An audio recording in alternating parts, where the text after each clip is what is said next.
मेरठ हापुड़ लोकसभा सांसद राजेंद्र अग्रवाल बृहस्पतिवार को खटौर पहुंचे, जहां उन्होंने सबसे पहले डॉक्टर भीमराव अंबेडकर पहुंचकर माल्यार्पण किया और बाबा साहब की मूर्ति पर सफाई की। इसी दौरान उनके साथ अन्य लोग भी मौजूद रहे। वहीं सांसद राजेंद्र अग्रवाल ने जनता को संबोधित किया और राष्ट्रीय वॉइस से बात करते हुए उन्होंने केंद्र सरकार की कई सारी योजनाएं गिनाई।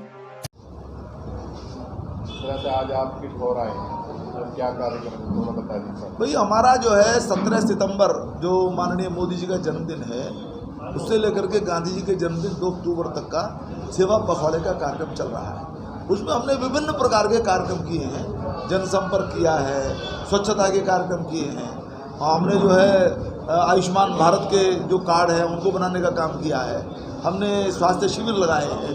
ऐसे ही कार्यक्रम हम लोग लगातार कर रहे हैं और उसी क्रम में आज हम यहाँ पर जनसंपर्क करने आए हैं। विशेष रूप से जो हमारा उपेक्षित वर्ग है, अनुसूचित वर्ग है, जो अभी भी आर्थिक दृष्टि से, सामाजिक दृष्टि से पिछड़ा हुआ है, हालांकि उसके लिए यदि किसी ने काम किया तो माननीय मोदी जी ने किया 2014 के पश्चात से, उसका लाभ भी सब जगह दिखाई देता। वो वर्ग भाजपा के साथ पहले जितना जुड़ा हुआ था उससे कई गुना अधिक, बहुत बड़ी मात्रा में वो भाजपा के साथ जुड़ा है। हम उनके साथ एक बार मिलने के लिए खास तौर से ये कार्यक्रम बनाया है। पूरे देश के अंदर कार्यक्रम चल रहा है, तो इसी प्रकार का कार्यक्रम आज का है। सेवा पखवाड़े के 17 सितंबर से 2 अक्टूबर के बीच के समय में इस प्रकार के कार्यक्रम हम अन्य स्थानों पर भी लगातार कर रहे हैं।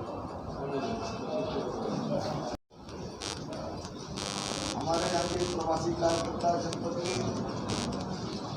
जैसा उन्होंने स्वयं भी बताया, हमारे लिए बहुत ही प्रिय है। 2 दिनों से अपना पूरा समय लगा करके यहाँ पार्टी की सेवा कर रहे हैं। वाल्मीकि हमारे आश्रम मंडल के अध्यक्ष आदरणीय अब्दुल त्यागी जी और हमारे किसान मोर्चा के मंडल अध्यक्ष श्री योगेश त्यागी जी और हमारे बहुत ही वरिष्ठ भारतीय जनता पार्टी में तो प्रारंभ से ही, जब से मैं आया तब से मेरा उनसे परिचय है और मनोनीत पार्षद भी वो रहे हैं श्री नंदू वाल्मीकि जी। यहाँ उपस्थित सभी मेरे बहुत बहुत आदरणीय कार्यकर्ता बंधुओं बताते हैं उपस्थित हैं। देखिए 17 तारीख से 17 सितंबर से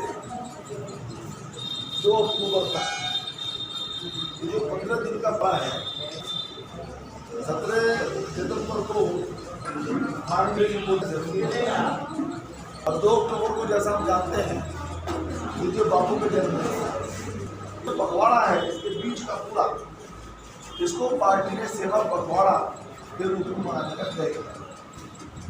अब सेवा पखवाड़ा क्यों नाम दिया इसका? तो हम सब जानते हैं कि नरेंद्र भाई मोदी वो कभी अपना जन्मदिन मनाने के लिए नहीं कहते, अब वो मनाते। आपने देखा भी होगा वो 17 सितंबर को भी अपने काम में लगे हुए थे। उन्होंने दिल्ली के अंदर विश्वकर्मा योजना का शुभारंभ किया। अब पता तो लगी जाता है, प्रधानमंत्री का जन्मदिन तो सबको बता रहा था। तो ट्रेन में मेट्रो के अंदर वो गए, कार से भी नहीं गए, मेट्रो से गए। यशोभूमि जिन्होंने नाम लिया उसको, उसका लोकार्पण किया। तो उसमें जो बच्चे मिले उन्होंने उनको जन्मदिन की शुभकामनाएं उनका जन्मदिन मनाया। तो कभी इस प्रकार की उनकी स्वयं की जन्मदिन के माध्यम से एक कार्यक्रम करने की उनकी इच्छा नहीं थी। लेकिन पार्टी ने निर्णय किया कि जिस प्रधानमंत्री ने, जिस महापुरुष ने सत्ता को सेवा के साथ जोड़ा, सत्ता का अर्थ पहले उपभोग ही होता था। कई बार तो लोग समझते थे कि सत्ता है तो सब प्रकार के आराम हमारे साथ हो जाए, कोई विधायक बन गया, कोई सांसद बन गया, कोई मंत्री बन गया, तो उनकी साथ पुश्तें आर्थिक दृष्टि से संपन्न हो जाए, यही एक सामान्यतः सोच रहती थी। लेकिन माननीय नरेंद्र भाई मोदी प्रधानमंत्री बने तो उन्होंने सत्ता के साथ सेवा को इस प्रकार से जोड़ा तो उन्होंने कहा कि मैं प्रधानमंत्री नहीं हूँ, मैं प्रधान से क्यों कह देते चले जाते। उनको ये उन्होंने कहा है, हमारी एक प्रधानमंत्री थी कांग्रेस की, उन्होंने गरीबी हटाओ का नारा लगाया, लेकिन बाद में ना उनको नारा याद रहा, ना उन्होंने गरीबी हटाओ की कोई कोशिश की, और ना गरीबी हटी।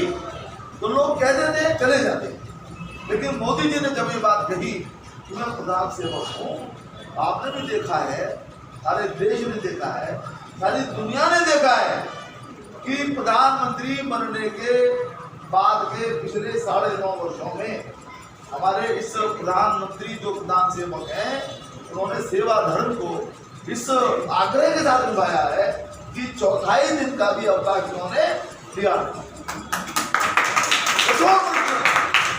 कोई शनिवार नहीं, कोई रविवार नहीं, कोई होली नहीं, कोई दिवाली नहीं, कोई ईद नहीं, कोई त्योहार भी नहीं। वो हमेशा 24 घंटे 12 महीने पूरे साल के साल वो निरंतर देश की जनता की सेवा में रहते हैं और देश की जनता की सेवा करते हैं। उनकी सेवा का परिणाम भी है कि आज गरीबों को राहत मिली है, गरीबों तक सरकारी जो योजनाएं हैं उनका लाभ मिला। किया कि नरेंद्र भाई मोदी जी के जन्मदिन से प्रारंभ होने वाले दीनदयाल उपाध्याय जी का जन्मदिन पड़ा, इसे सारे पखवाड़े को हम सेवा पखवाड़े के रूप में बनाए। अब देखिए, जैसे बात आती है सेवा पखवाड़ा जो मैंने कहा, या हमारा अनुसूचित वर्ग उसकी हम बात करें तो प्रधानमंत्री जी की योजनाओं का लाभ कहा जो सरकार बनी कि मेरी सरकार गरीबों को समर्पित है, मेरी सरकार वंचितों को समर्पित है, जिनकी उपेक्षा हुई है सामाजिक दृष्टि से, आर्थिक दृष्टि से, उनको समर्पित है।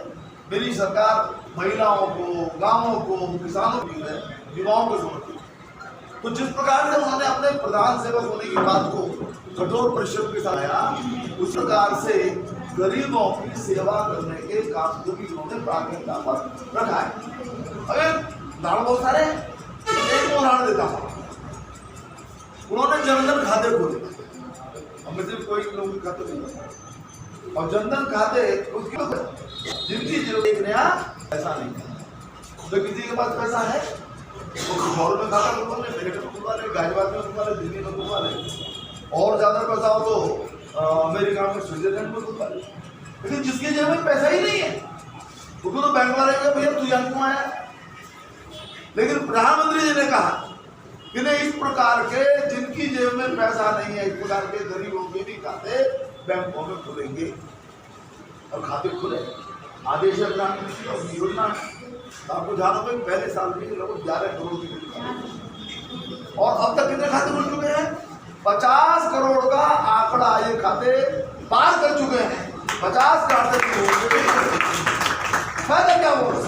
कोई कह सकते हैं फायदा क्या होगा? हालांकि फायदा तो दिखाई देता है। पहले जो कोई रुपया गरीब की मदद के लिए सरकार भेजती थी, किसी का कोई वजीफा था, किसी को पेंशन थी, किसान को कोई मदद थी, गरीब का शौचालय बनना है, गरीब के मकान को कुछ मदद देनी है, वो जो रुपया था वो दलालों के माध्यम से पहुंचता था। और इसलिए राजीव गांधी प्रधानमंत्री ने क्या कहा